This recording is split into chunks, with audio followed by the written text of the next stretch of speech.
Kerrotaanko ensin, ketä täällä on äänessä? No kylläpä kyllä. Minä olen Herlevin Marjaana ja olen tällä hetkellä täällä Tampereella, mutta juuret vahvasti Pohjanmaalla ja terveiset sinne Rovaniemelle, niin minun Kuopukseni opiskelee nyt toista vuotta siellä yliopistolla, että olen siellä saanut itsekin nyt vähän enemmän viettää aikaa Lapin tunnelmissa. Mun taustani on tämmöinen pitkällinen kasvatusalan ihminen varhaiskasvatuksesta lähtenyt kouluttautumaan sitten opoksi ja olen työskennellyt perusasteella ja toisella asteella ja olen sitten välillä opettanut myös yliopistossa uraohjauksen ammattilaisia ja olen oman yritykseni Urataipaleen perustunut 2012 ja Leenan kanssa sitten kumppanoiduttiin 2015 Opo Coachingin äärelle.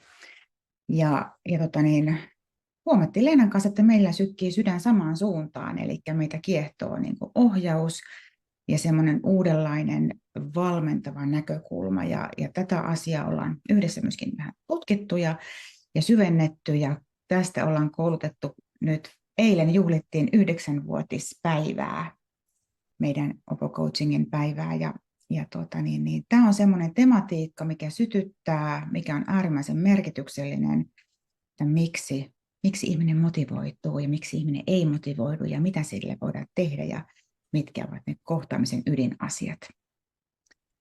Olen myöskin ollut työkykyvalmentajana, työkykykoordinaattorina ja myöskin työnohjaajana toimin tällä hetkellä.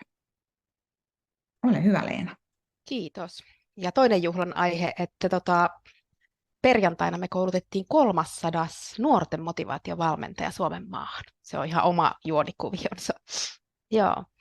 Mutta täällä puhuu Leena Stolberg ja on kuopiolainen opinto-ohjaajataustainen ohjausalan, valmentavan ohjauksen ammattilainen, voisi sanoa.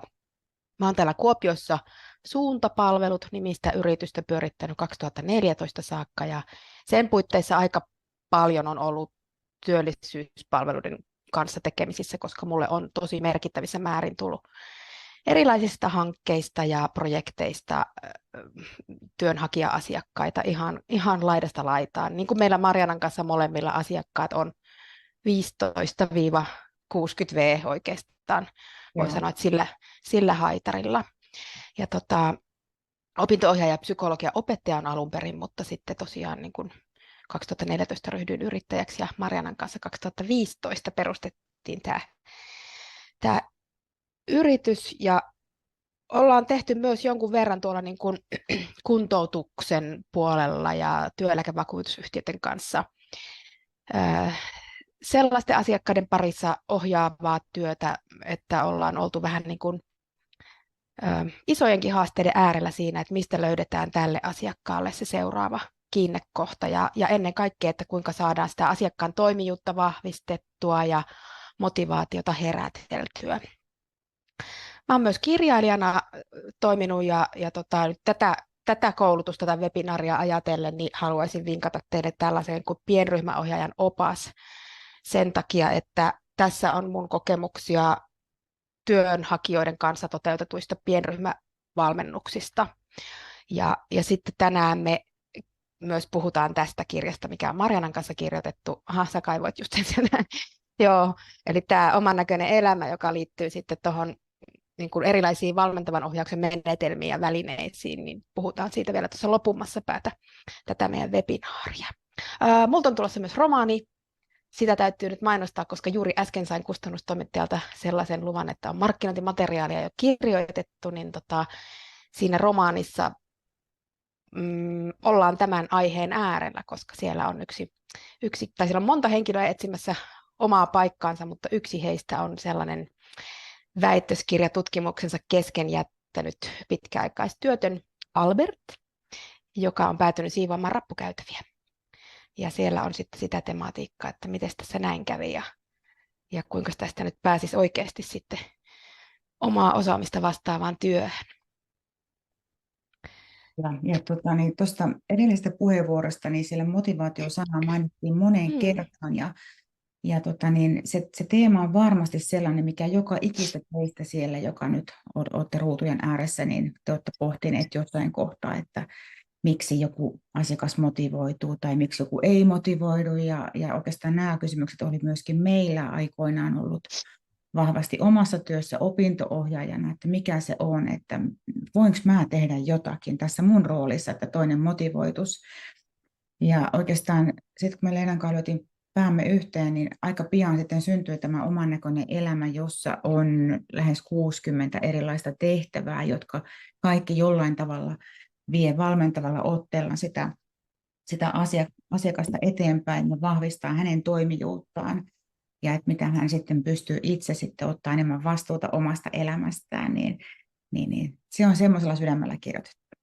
Juuri tänä aamuna yhden työnhakija-asiakkaan kanssa teetin hänelle yhden tehtävän tuosta kirjasta ja hän kiitteli kovasti, että nyt mä löysin sanoja mun osaamisen niin kuin, kertomiseen työnantajalle.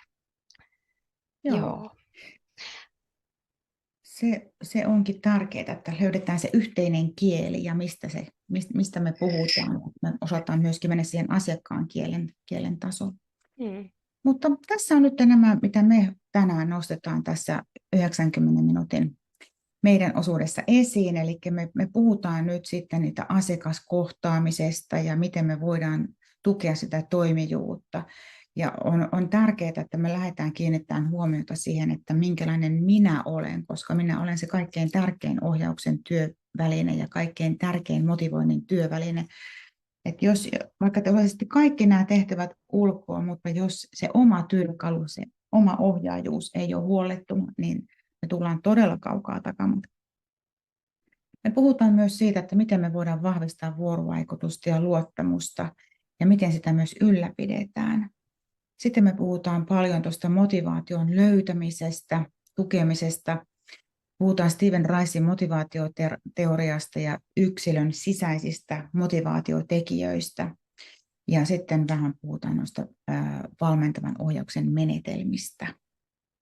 Meillä oli vissiin 2:15 saakka aikaa, niin katsotaan, että miten ehditään ja meitä saa keskeyttää ja meiltä saa kysyä ja ei haittaa, vaikka tämä olisi myös vuorovaikutteinen, jos paitsi, niin haluat. Me pyydettiin silloin aluksi, että ei keskeytettäisi luennoitsijoita, vaan niin sitten kysymykset loppuuksi, että kun tämä menee nauhalle. Niin.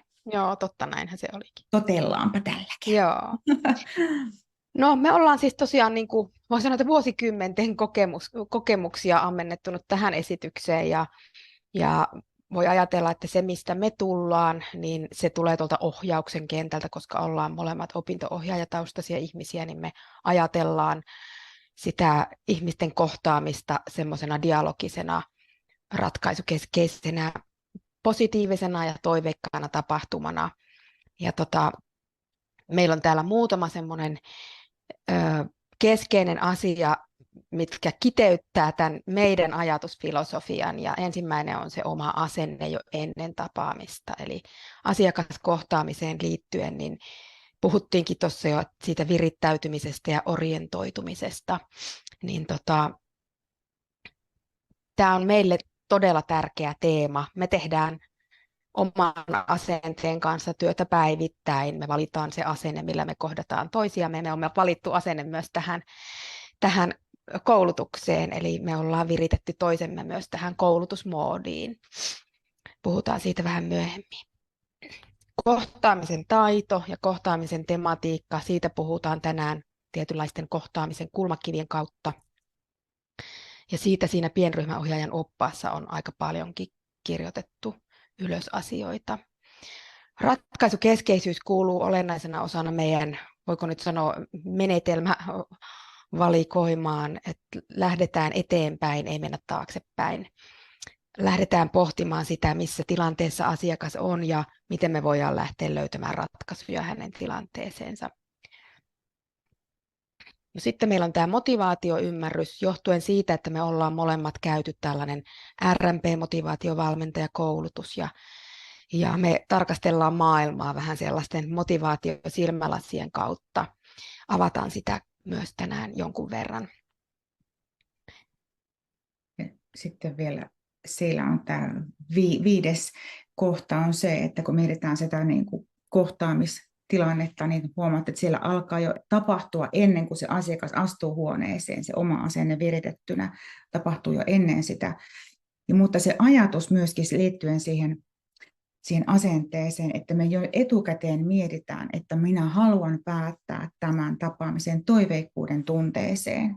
Se on hyvin olennaista, että asiakkaalle vahvistuu se oma toimijuus ja hänelle jää sellainen olo, että hei, tämä menee eteenpäin ja mä voin vaikuttaa tähän tilanteeseen.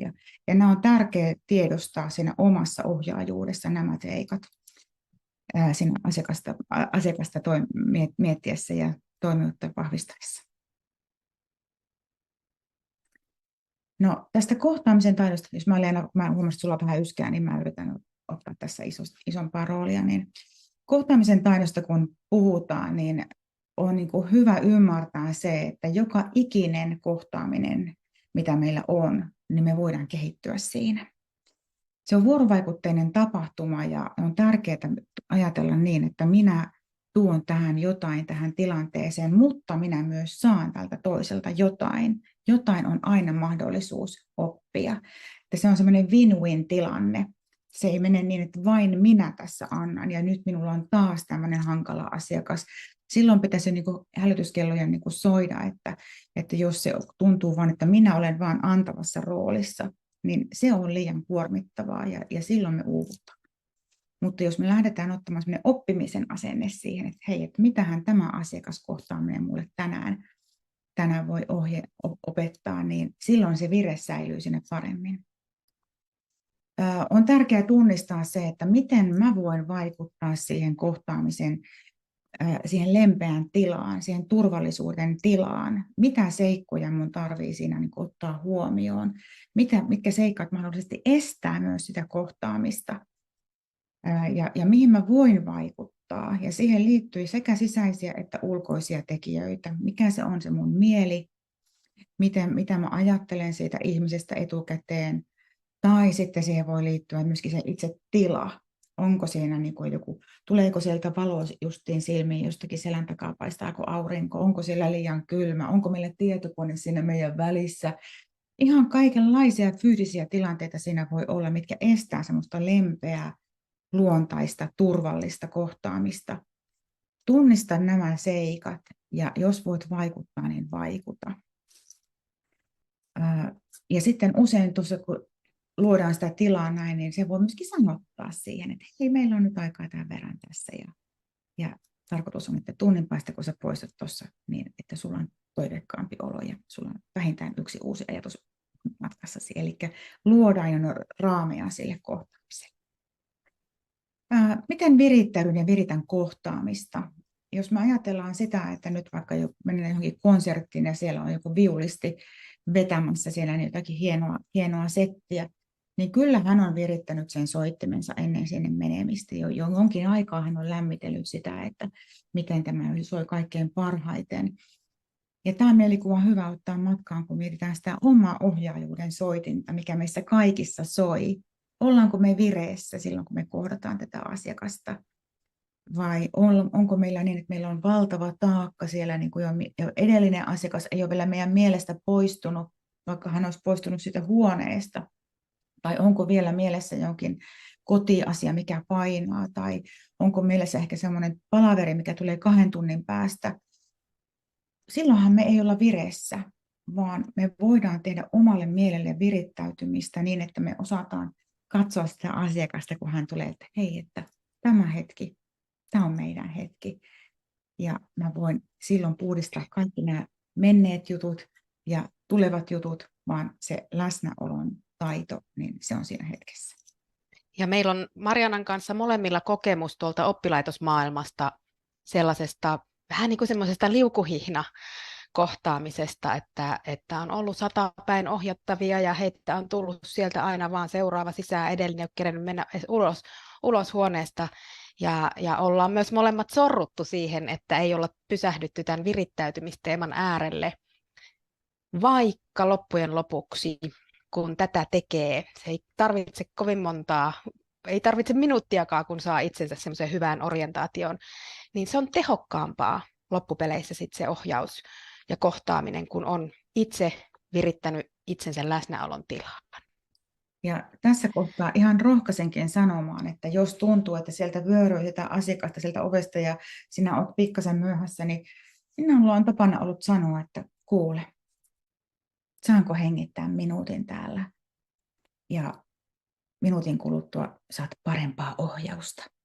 Niin tämähän on aika hyvä myyntipuhe. Siihen kyllä yleensä asiakkaat tarttuu. Joo, no ilman muuta. Ja sitten mä pistän hetkeksi aikaa oven kiinni ja hengitään siellä sen minuutin ja orientoudun ja mietin siitä tulevasta asiakkaasta hyviä asioita. Ja sitten se meidän kohtaaminen lähtee niin kuin samalta viivalta.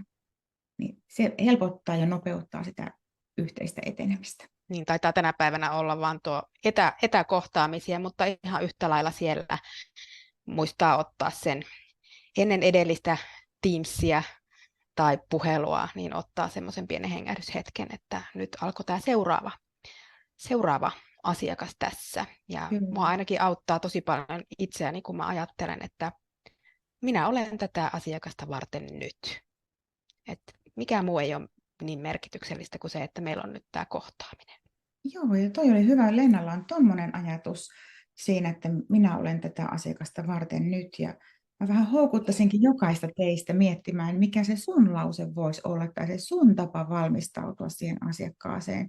Sen ei tarvitse olla kauhean pitkä juttu, mutta jos siitä tulee semmoinen rutiini ja semmoinen tietoinen valinta, tietoinen rutiini, että miten mä tässä kohtaan tämän asiakkaan, niin se on varmasti semmoinen, mikä aktivoituu ja se lisää sitä läsnäolon tunnetta ja turvallisuuden tunnetta ja lempeyttä ja sitä myöden tehokkuutta myös. Kyllä.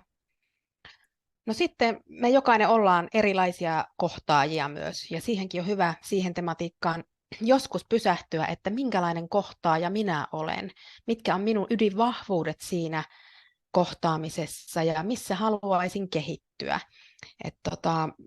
Tärkeintä olisi löytää tietenkin se semmoinen omalta tuntuva kohtaamisen tapa, joka toimii ja joka tuntuu siltä, että se vie eteenpäin sitä asiakkaan tilannetta. Kyllä, ja tuohon vielä sanon sen, että vaikka niin kuin minä ja Leenakin ollaan niin kuin kohtaamisen ammattilaisia, mutta kyllähän se on ihan totta, että sitten kun mekin ollaan stressissä, eikä osata huomioida sitä omaa niin kuin toimintamallia, että kun me muudutaan ikäviksi tyypeiksi stressin alaisesti, niin silloin unohtuu nämä kohtaamisen taidot, niin niitä on aina hyvä välillä vähän freesata ja palauttaa mieleen. Ja tämä on semmoinen tehtävä, että vaikka minäkin olen tätä monta kertaa tehnyt, niin en minä siihen kyllästy. Se on vähän semmoinen niin kuin ohjauksen huoltotyökalu, eli palauttaa mieleen, että missä mä voisin vielä kehittyä, mutta mitkä jo toimii. Moni asia muuttuu tässä ajassa ja ohjauksessa ja teidänkin työnkuva monilla varmaan muuttunut vuosien ja hurjan paljon. Mutta yksi asia on, mikä ei muutu, on tuo, että ihmisellä on syvää nähdyksi, kuulluksi ja arvostetuksi tulemisen tarve. Ja sitten se jatkokysymys, miten mä voin luoda tämän kokemuksen ihmiselle siinä meidän kohtaamisen tilassa.